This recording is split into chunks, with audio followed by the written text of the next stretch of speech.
السلام عليك يا فاطمة فقلت عليك السلام قال إني أجد في بدني ضعفا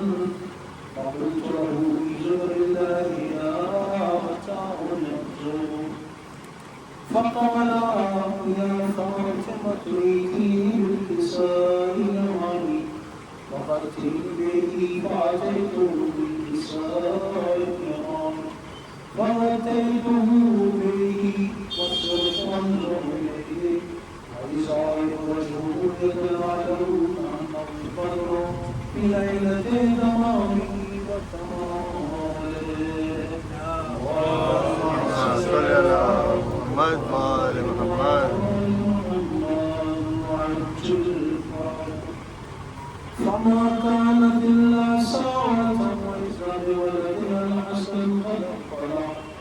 وقال السلام عليك يا أمه فقلت وعليك السلام يا قرة عيني وثمرة فؤادي فقال يا أمه إني أشم عندك رائحة طيبة كأنها رائحة جدي رسول الله فقلت نعم إن جدك تحت الكساء فأقبل الحسن على الكساء وقال السلام عليك يا جدا يا رسول الله فتعزمني أن أدخل معك تحت الكساء فقال وعليك السلام يا ولدي ويا خالي قولي قد زدت لك ودخل معه تحت الكساء اللهم صل على محمد وآل محمد وعجل فرجهم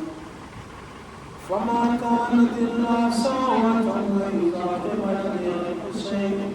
قد أقبل وقال السلام عليك يا أمه فقلت وعليك السلام يا ولدي ويا قرة عيني وثمرة فؤادي فقال لي يا أمه إني أشم عندك رائحة طيبة كأنها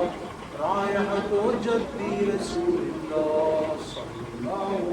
عليه وآله فقلت نعم إن جدك وأخاك تحت الكساء فمن الحسين ناول الكساء وقال السلام عليك يا جدا السلام عليك يا من اختاره الله أتعزمني أن أكون معكما تحت الكساء فقال وعليك السلام يا ولدي ويا شافع أمتي قد أذنت لك فدخل معهما تحت الكساء اللهم صل على محمد وآل محمد وعجل فرجهم فأقبل عند ذلك أبو الحسن علي بن أبي طالب وقال السلام عليك يا بنت رسول الله فقلت وعليك السلام يا أبا الحسن ويا أمير المؤمنين فقال يا فاطمة إني أشم عندك رائحة طيبة كأنها رائحة أخي وابن عمي رسول الله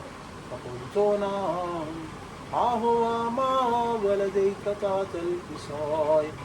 فأقبل علي نحو الكساء وقال السلام عليك يا رسول الله أتأذنني أن أكون معكم تحت الكساء قال له وعليك السلام يا أخي ويا وصي وخليفتي وصاحب لغائي قد أذنت لك فدخل علي تحت الكساء اللهم صل على محمد وآل محمد وعجل فرجهم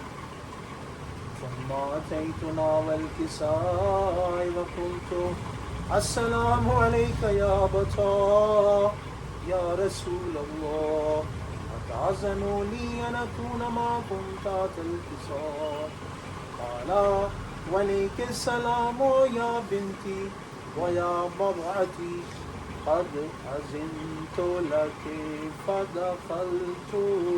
تحت الكساء. اللهم صل على محمد وآل محمد وعجل فرجهم.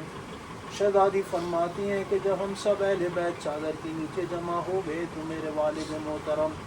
رسول خدا صلی اللہ علیہ وآلہ وسلم نے چادر کے دونوں سرے تھامے اور اپنے ہاتھ کو آسمان کی طرف بلند کر کے گویا ہوئے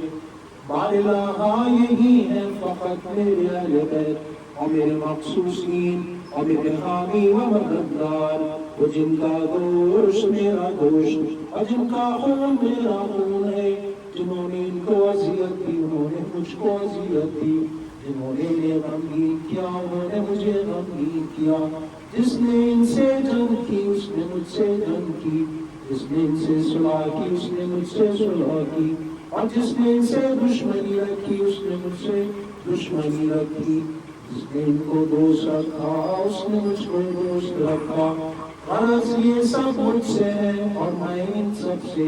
بس خدا بندہ ان پر اور مجھ پر درود برکتیں اور رحمت نازل فرما اور ان کو اور مجھے اپنے دامن کرم میں جگہ دے۔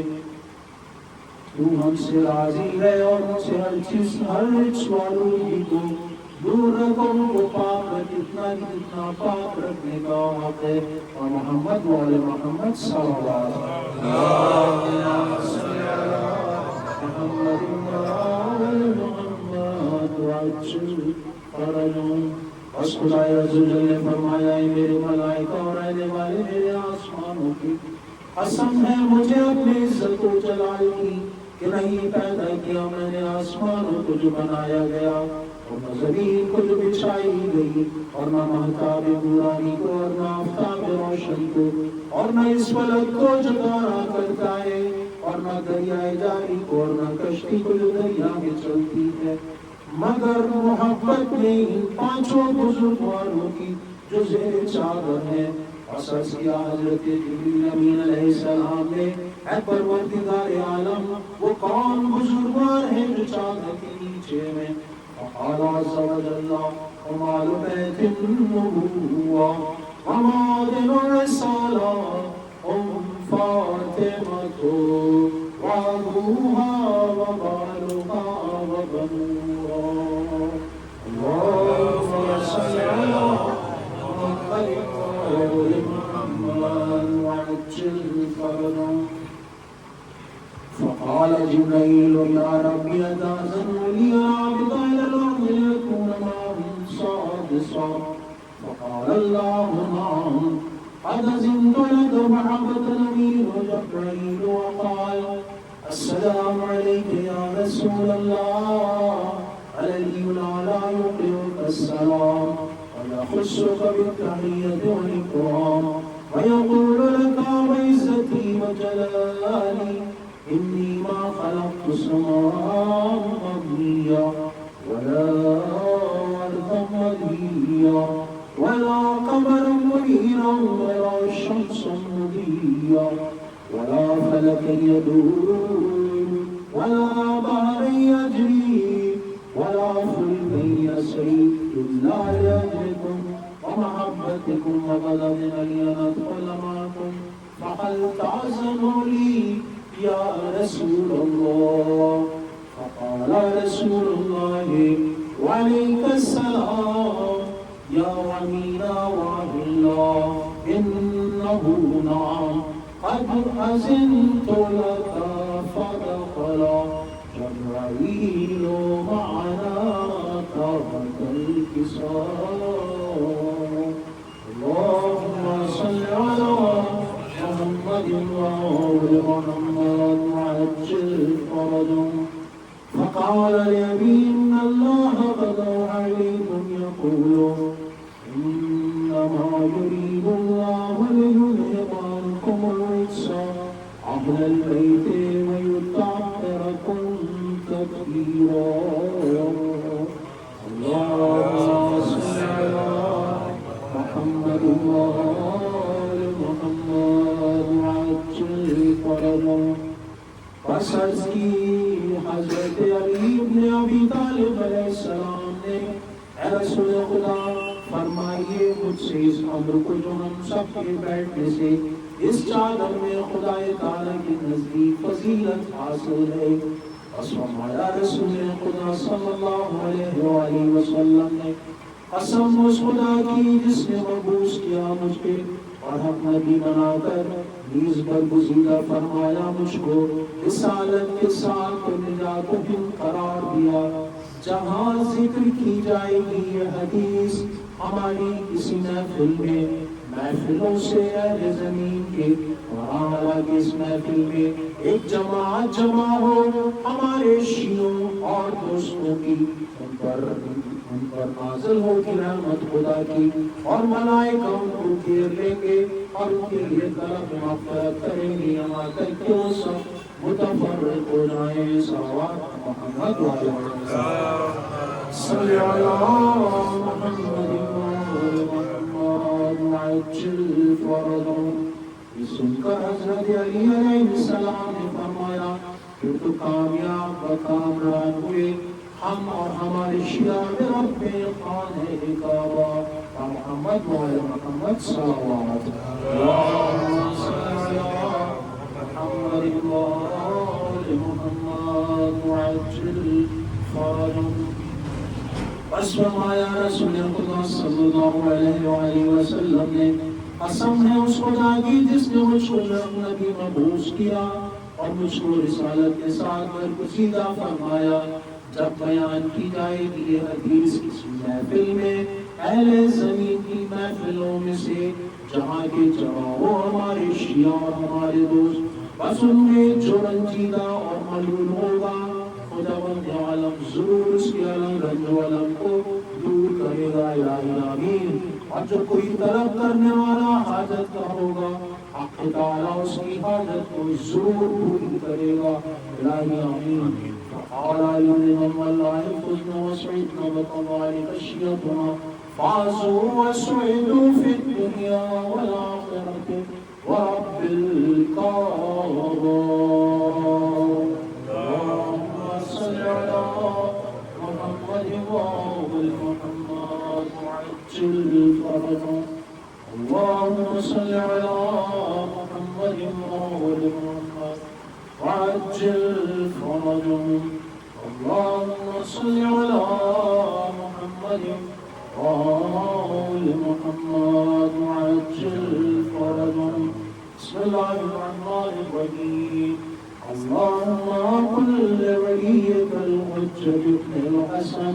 صلواتك عليه وعلى آبائه في هذه الساعة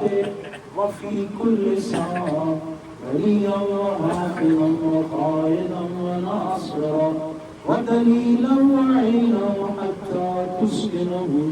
أرضك طوعا وتمتعه فيها طويلا برحمتك يا أرحم الراحمين اللهم صل على محمد وآل محمد وعجل فرجهم اے اللہ قبروں میں مدفون اور بسکتا ہڈیوں والے مردوں کے دلوں میں مسرت کی روح پہنچے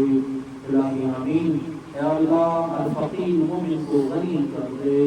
الہی آمین اے اللہ ہر بھوکے کو سیر سلا کر دے الہی آمین اے اللہ ہر ننگے کو لباس پہنا اے اللہ ہر قرضدار مومن کے قرض کو ادا فرما دے اے اللہ ہر مستحق و پریشان کی پریشانی دور فرما اے اللہ ہر بھٹکے ہوئے کو گھر پہنچا اے اللہ ہر اسیر کو رہائی عطا فرما اے اللہ مسلمانوں کے تمام فاسد امور کی اصلاح فرما اے اللہ تمام مریضوں کو شفا عطا فرما اے اللہ اپنی ذاتی توانائی اور ہماری اور امیر سے ہماری فقیری کا دروازہ بند کر دے اے اللہ ہماری بدترین دور زندگی اور فقر و آل اپنے حسن آل سے بدل دے۔ اے اللہ ہماری تمام فرضوں کو ادا فرما اور ہماری دامن کو دست بغل سے چھپا کر بحق محمد والے محمد ہم کو طوال عمری عطا فرما دے۔ ہم اس لیے تجھ سے کہتے ہیں بس تو ہی ہر چیز پر قادر ہے، اور محمد والے محمد صلوات۔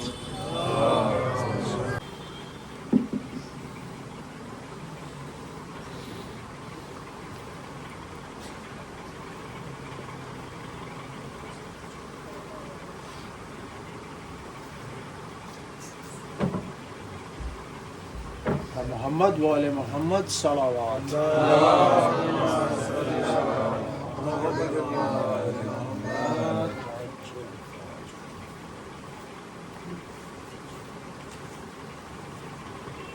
عابد سے جب وطن میں کسی نے کیا کلام، گزرے کہاں زیادہ ستم تم پہ اے امام، حضرت نے 3 بار کہا شام شام شام، سرنگ میرا کنبہ تھا اور گرد اہل شام، سرنگ میرا کنبہ تھا اور گرد اہل شام، بیووں کا نام لے کے دوشاد ہوتے تھے، بابا کا سر بھی روتا تھا اور ہم بھی روتے تھے، عابد سے جب وطن اللهم صل على محمد وآل محمد۔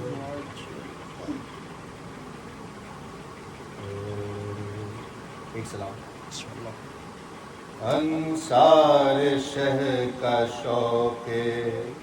شہادت ہی اور ہے، سچ ہے کہ ان کی منزل الفت ہی اور ہے، انصار شہر کا شوق شہادت ہی اور ہے، بیعت اٹھانے پر بھی ہوئی کم نہ ایک فرد، بیعت اٹھانے پر بھی ہوئی کم نہ ایک فرد، دیکھے یزید مانی بیعت ہی اور ہے، انصار شہر کا شوق شہادت ہی اور ہے، چھوڑا یا ہر سپاہو خدم جاہو مال و زر، چھوڑا یا ہر سپاہو خدم جاہو مال و زر، سچ یہ ہے شاہدی کی محبت ہی اور ہے، انصار شہر کا شوق شہادت ہی اور ہے،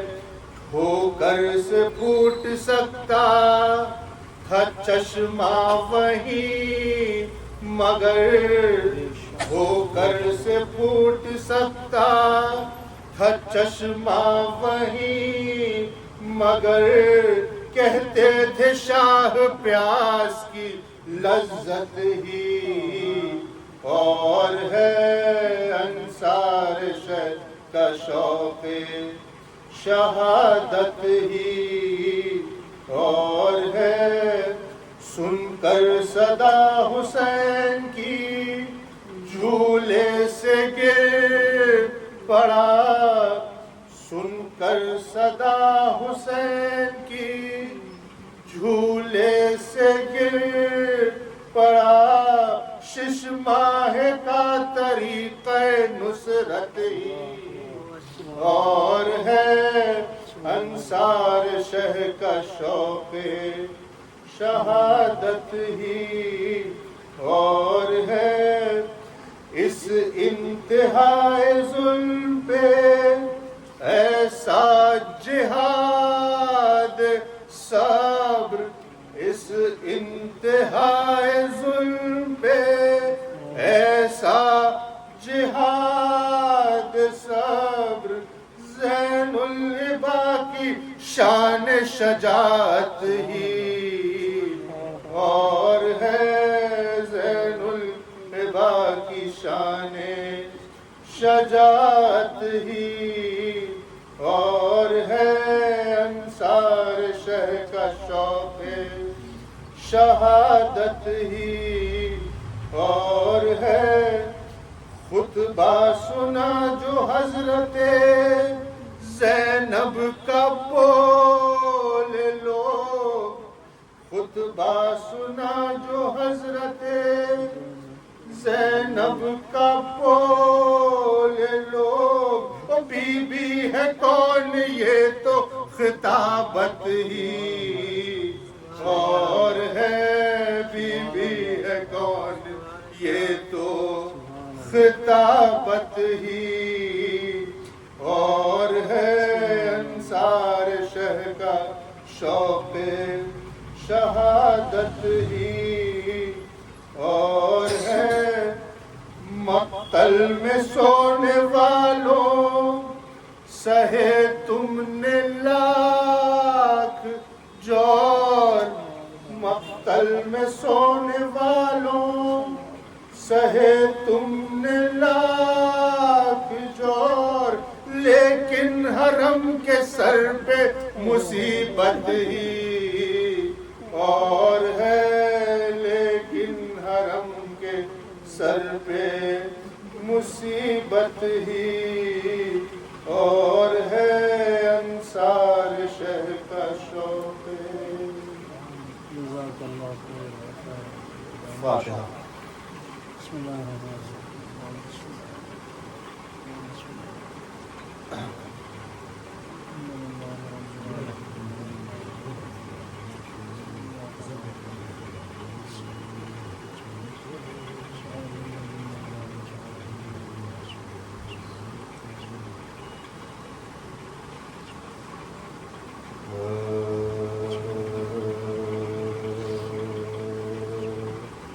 جب لٹ کے کربلا سے اسیر ستم چلے، سجاد سر برہنا بدر دو علم چلے، روتے سروں کو پیٹتے پابند غم چلے، زینب نے لاش شہ سے کہا بھائی ہم چلے، زینب نے لاش شہ سے کہا بھائی ہم چلے، مرنے سے آپ کے میں یہ ایذا اٹھاتی ہوں، دربار میں یزید کے سر ننگے جاتی ہوں، جب لٹ کے کربلا سے اسیرے ستم چلے، بھیا تمہاری دوری سے مر جائے گی بہن، کیوں کر تمہاری لاش کو دفنائے گی بہن، کاہے کو چھٹ کے قید سے اب آئے گی بہن، کس طرح آپ کو اب پائے گی بہن، کس طرح آپ کو اب پائے گی بہن، ناچار قید ظلم میں خستہ تن چلی، لو بھائی شہر شام کے جانے بہن چلی، جب لٹ کے کربلا سے اسیر ستم چلے، سونپا تمہیں خدا کو اے زہرا کے گلزار، اس تیری بے کسی کے بہن ہو گئی نثار۔ ہے یہ ریگ گرم، یہ گلزا بدن فگار، یہ حلق نازنی تیرا اور تیغ آبدار، یہ حلق نازنی تیرا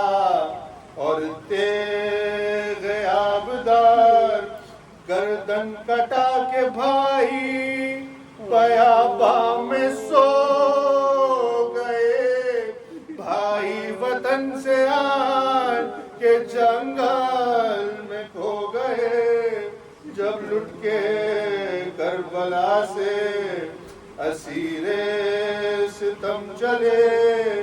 ناگاہ کل یہ فوج مخالف میں پڑ گیا، لو اب تو لٹ چکے حرم پاک مصطفیٰ، مقتل میں لے چلو انہیں اس وقت بیردا، سر ان کے آگے ان کے عزیزوں کے ہوں جدا، سر ان کے آگے ان کے عزیزوں کے ہوں جدا، مردوں پہ باد مرگ بھی جور و ستم کرو، زینب کے سامنے سرے سرور قلم کرو، جب لٹ کے کربلا سے اسیر ستم چلے، بانوں کے آگے سبتے پیمبر کا سر کٹے، آگے دلہن کے قاسم مضطر کا سر کٹے، پیش سکینہ اس کے برادر کا سر کٹے، اکبر کا سر کٹے، علی اصغر کا سر کٹے، اکبر کا سر کٹے، علی اصغر کا سر کٹے، محشر نگاہ اہل حرم میں دو چاند ہو، نیزے پہ فرق مہر امامت بلند ہو، جب لٹ کے کربلا سے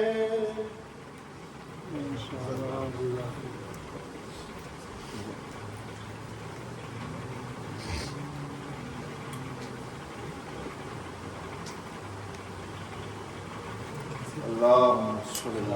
صل على محمد وآل محمد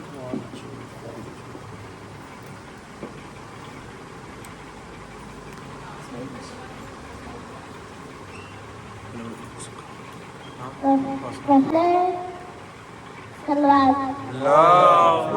صل على محمد وآل محمد۔ وفا کے مطلع انوار کو عباس کہتے ہیں، بہار گلشن ایزار کو عباس کہتے ہیں، جو پیاسا رہ کے بھی دریا سے پیاسا ہی پلٹ آیا، ہم اس کردار کے معمار کو عباس کہتے ہیں۔ حسین بن کے زمانے پہ چھا گئی زینب، زمانے تیز سے کوفہ ہلا گئی زینب، علی کی یاد کو زندہ زمانے میں جگہ جگہ پہ جو خطبے سنا گئی زینب، جگہ جگہ پہ جو خطبے سنا گئی زینب، قدم قدم پہ جلائے حسینیت کے چراغ، قدم قدم پہ جلائے حسینیت کے چراغ، دیے یزید کی سارے بجھا گئی زینب، زینب کردار کا ایک نقش عجب چھوڑ دیا ہے بڑھتے ہوئے طوفان کا رخ موڑ دیا ہے عاشور کو عباس نے خود اپنے لہو سے تاریخ وفا لکھ کے قلم توڑ دیا ہے اللہم صلی علی بہت زیادہ وقت نہ لیتے ہوئے مسجد چند ہے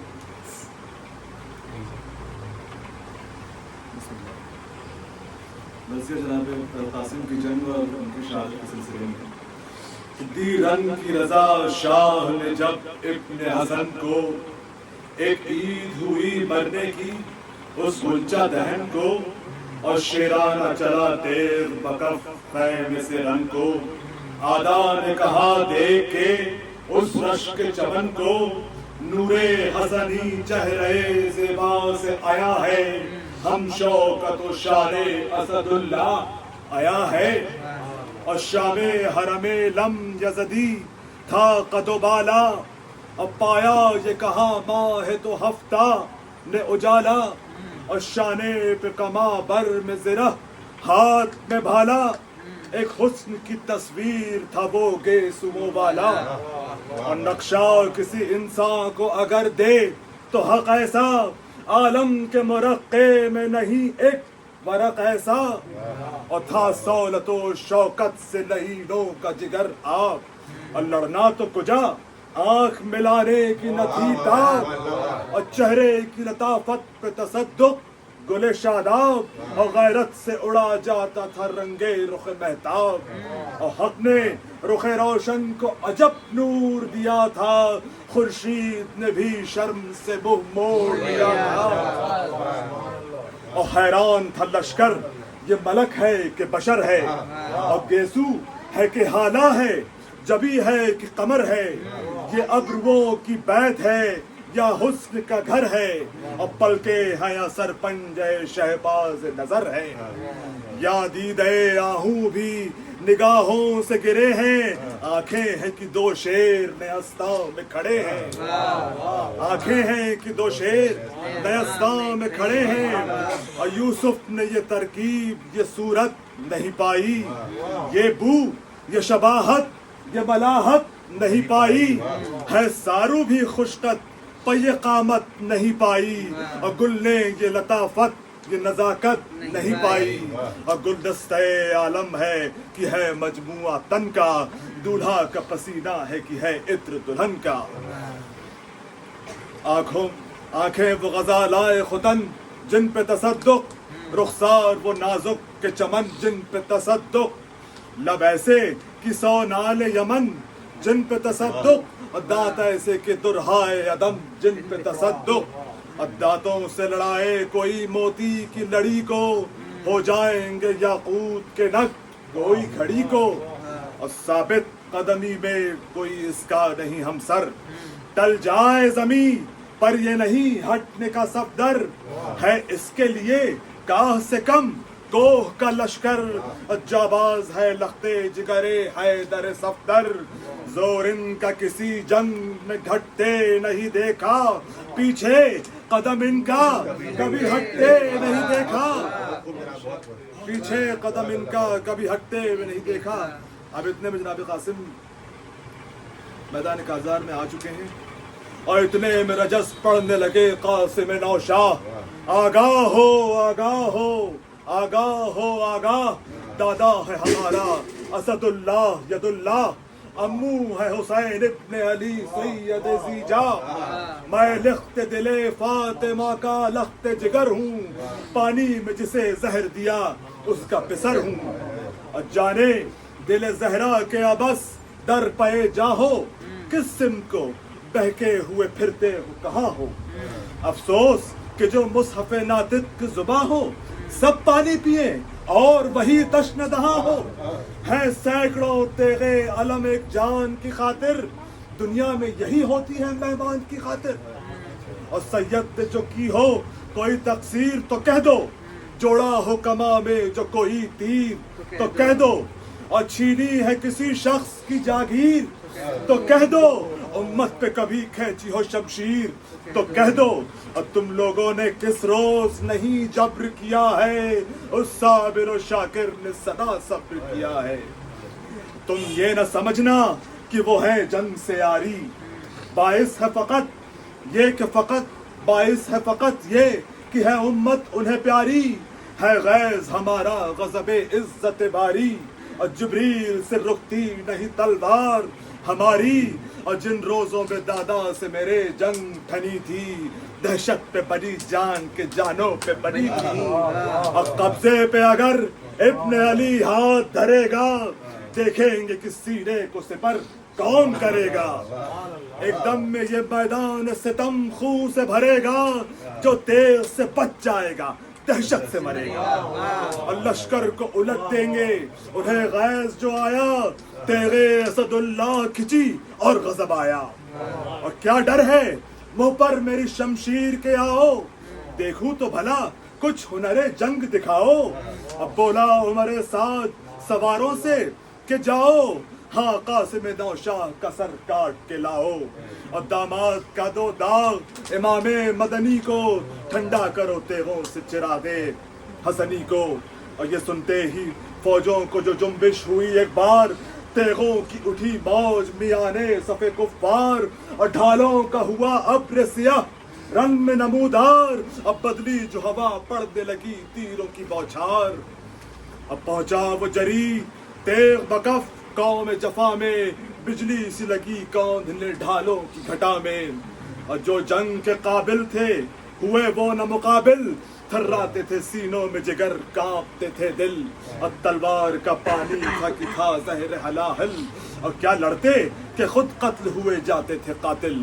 مہلت نہ ٹھہرنے کی نہ دم لینے کی مہلت مل جاتی تھی، ہاں راہ عدم لینے کی مہلت، اور سہمے تھے کمادار کے رخ جنگ سے پھیرا، اور چلائے کہ حلقے میں ہمیں موت نے گھیرا، اور تھا غیظ سے نوشاہ کی آنکھوں میں اندھیرا، اور نعرہ تھا کہ ہاں وار کوئی روکے تو میرا، میں دست بقبضہ ہوں وہ جاباز کہاں ہے، گوشوں سے تو نکلے قدر انداز کہاں ہے، اور تھا مستر و حیرہ پسرے ساد ستمگر، پائے ہم یہ خبردار خبر دیتے تھے آ کر، اور سرداروں کے سر کٹ گئے پسپا ہوا لشکر، دریا تلکا پہنچا ہے لختے دل شبر، اس شیر غضبناک کو ٹوکا نہیں جاتا، سب کہتے ہیں بجلی کو تو روکا نہیں جاتا، اور سرکش کو قدم آگے بڑھانے نہیں دیتے، سوفار کو چلے سے ملانے نہیں دیتے، اور لڑنے میں سپر چہرے پہ لانے نہیں دیتے، اب بھاگے تو کہیں بھاگ کے جانے نہیں دیتے، اور یوں آتے ہیں دشمن پہ یہ گھوڑے کو ڈپٹ کر، شیر آتا ہے جس طرح سے آہو پہ جھپٹ کر۔ اس سلسلے میں جناب قاسم نے ارزخ کے 4 بیٹے، ارزخ ایک دیو تھا، اس کے 4 بیٹوں کو واصل جہنم کیا، تو ارزخ بولتا ہے کہ چنگھاڑ کے رن میں صفت دیو پکارا، اور کس شخص نے بیٹوں کو میرے جان سے مارا، اور قاسم نے صدا دی یہ ہے کام ہمارا، الفت ہے جو بیٹوں کی تو ہو مار کا ہارا، ان بازوؤں میں زور ہے خالق کے ولی کا، تو ارزخ شامی ہے میں پوتا ہوں علی کا، اور شبیر نے ارزخ کو جو آتے ہوئے دیکھا، امام حسین دور سے دیکھ رہے ہیں کہ شبیر نے ارزخ کو جو آتے ہوئے دیکھا، بس بیٹھ گئے تھام کے ہاتھوں سے کلیجا، اور فرمایا بڑا خیر ہوا، کروں کیا، وہ دیو یہ کمزور، وہ سیراب یہ پیاسا، اور گرتا ہے فلک گود کے پالے پہ ہمارے، اب پیچ پڑا گیسوؤں والے پہ ہمارے، اب پرکار سے میدان میں پھرنے لگے مرکب، رد کر دیا نوشاہ نے وارث نے کیا جب، اب بنتا تھا کوئی بند نہ بنتا تھا کوئی ڈھب، جرت میں ید اللہ یہ تھے اور وہ مرحب، اڑتے تھے تو گرد کے میدان بلا میں، چنگاریاں اڑتی تھی سنانوں کی ہوا میں، اور تھی پاس پر پھر بھی نہ اس وار کو روکا، نوشاہ نے تلوار کو تلوار پہ روکا، اور چمکا کہ وہی تیغ جو دشمن کو دکھائی، ہٹنے کی بھی مہلت نہ ستمگار نے پائی، ایک برق سی آنکھوں میں چمکتی نظر آئی، ظالم نے سپر سر کے بچانے کو اٹھائی، اور یا مغفر دشمن سے گئی تیغ سپر سے، مغفر کو جو کاٹا تو بڑھی کا سائے سر سے، اب بجلی سی چمک کر ادھر آئی ادھر سے، گردن کی جدا سینے سے اور سینہ قبر سے، اور کیا ہاتھ جفاکار کو نوشاد نے مارا تھا شور کے مرحب کو ید اللہ نے مارا، پر شادی و غم ہے اسی دنیا میں تباہم، اس کی نہ خبر تھی کہ بچھے گی صف ماتم، اور دولہا پہ ادھر ٹوٹ پڑا لشکر ازلم، اور تیغوں میں گھرے برچیاں چلنے لگی باہم، اور تیر آتے تھے سینے پہ کلیجے پہ جبی پر، اور کٹ کٹ کے گرے پیچ امامے کے زمیں پر، اور زخموں کا لگا خون رکابوں سے ٹپکنے، طاقت گئی لڑنے کی لگا ہاتھ بہکنے، اب پانی کے لیے تن میں لگی روح بھڑکنے، مڑ مڑ کے سوئے خیمہ لگے یاس سے تکنے، اور سینے پہ سنا گرز لگا کاسائے سر پر، تیرا کے جھکے تھے کہ پڑی تیغ کمر پر، امو کو صدا دی کہ چچا جان خبر لو، ہوتا ہے غلام آپ پہ قربان خبر لو، اور دنیا میں کوئی دم کا ہے مہمان خبر لو، اور تکلیف نہ دیتا مگر احسان خبر لو،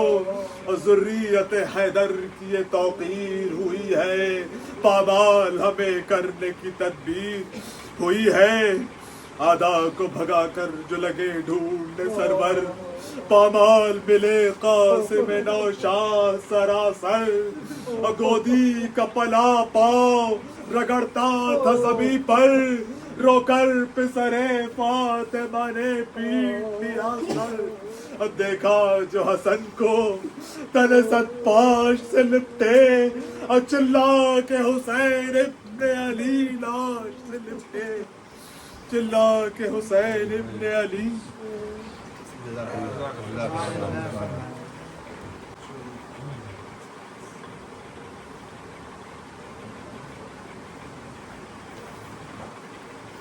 سبھی سے گزارش ہے کہ ایک مرتبہ سورہ حمد اور 3 مرتبہ سورہ اخلاص کی تلاوت ارشاد فرما کر مرحوم مقبول جناب محمد حسن صاحب، مرحوم ابن حسن مسنہ جناب ابو الحسن صاحب، مرحوم ابن محمد موسیٰ صاحب، جناب حسین عسکری صاحب، مرحوم ابن محمد عسکری صاحب، مرحوم جناب زہیر عابدی صاحب، مرحوم ابن نصرت علی عابدی صاحب، جناب عباس احمد صاحب ابن محمد وسیع احمد صاحب کی ارواح کو سوال سے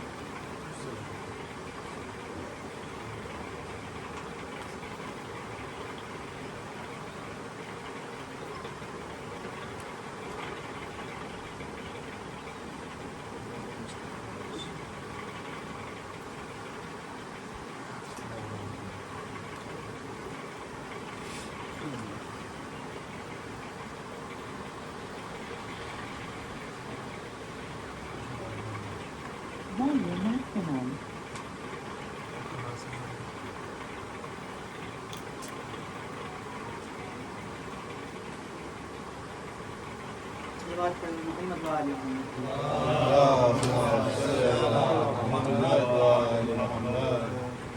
رحم اللہ من قرأ سورۃ الفاتحہ۔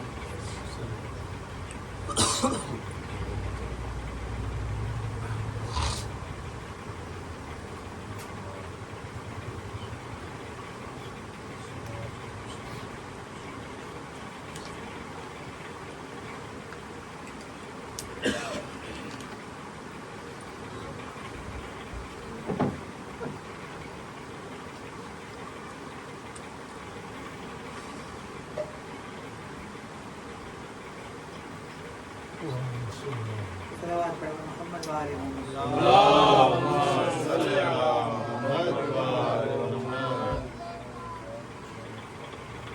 لا حول ولا قوة إلا بالله العلي العظيم۔ أعوذ بالله من الشيطان اللعين الرجيم، بسم الله الرحمن الرحيم۔ الحمد لله الذي هدانا لهذا وما كنا لنهتدي لولا أن هدانا الله،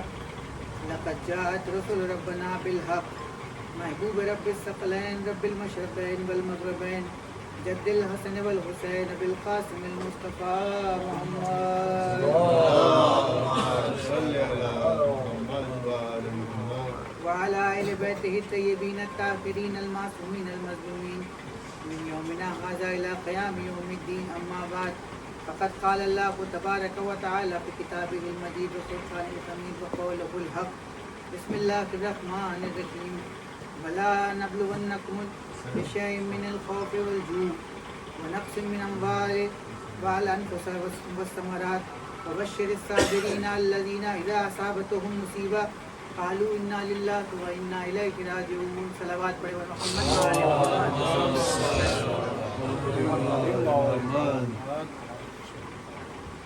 برادر محترم نے جس خوش اسلوبی اور انداز کے ساتھ ابھی مرثیہ آپ کے سامنے پیش کیا، حق تو یہ ہے کہ اس کے بعد اب کچھ بھی کہنے کی کوئی گنجائش نہیں ہے، لیکن بہرحال چند گزارشات آپ کے سامنے کرنی ہے. سورہ مبارکہ بقرہ کی اس آیت کو عنوان کلام قرار دیا ہے.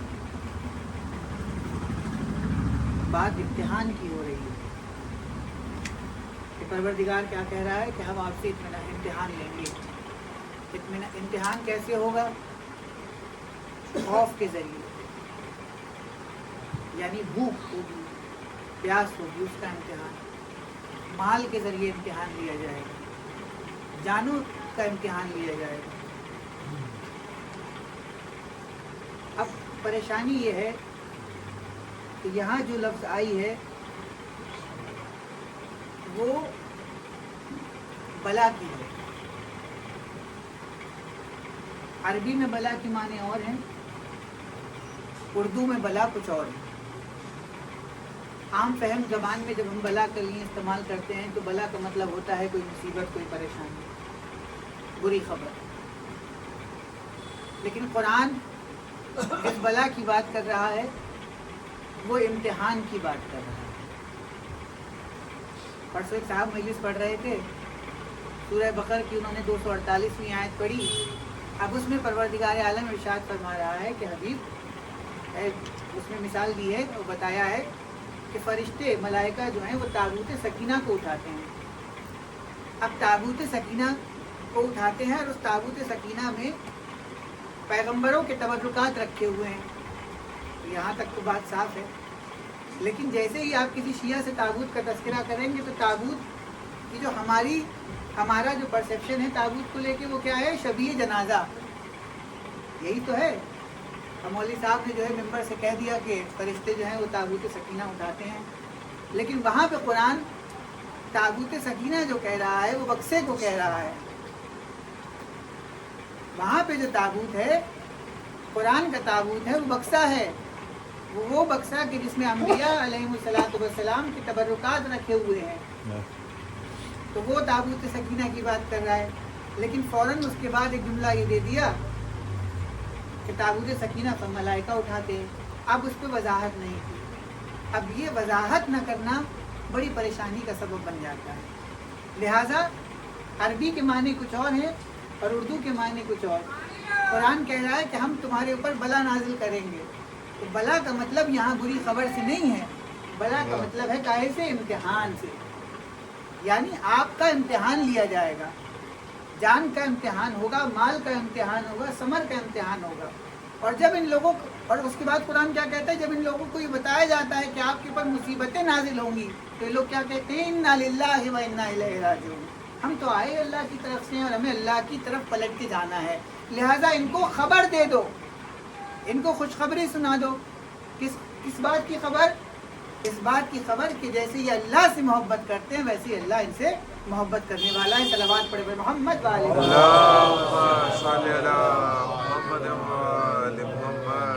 اب دیکھیے